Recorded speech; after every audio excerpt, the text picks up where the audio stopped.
భారతదేశం రాంచీలో 42 ఏళ్ల క్రితం ఒకడు పుట్టాడు. వేటని వెతికే పులి లాంటి కళ్ళు, అర్జునుడి విల్లు లాంటి చెయ్యి, తుఫానులా పరిగెడతాడు. అతని పిలుపు వినిపిస్తుంది. అతను దగ్గర అవ్వగానే పంచభూతాలు గొంతెత్తి చెబుతాయి. భూమి ఒక్కసారిగా గంపేస్తాది. జనాలు కసిపుట్టినట్టు లేచి ఆడుతారు. ఆ శబ్దంతో సృష్టి కూడా దద్దరిల్లిపోతుంది.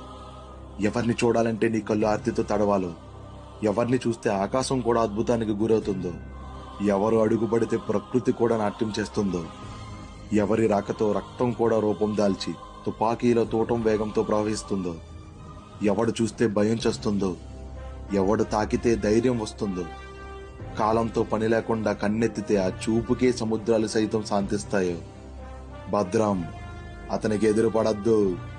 పడితే ప్రపంచమంతా ఒకేసారి నీపై విరుచుకు పడేలాంటి నైజం. అతనే మహేంద్ర.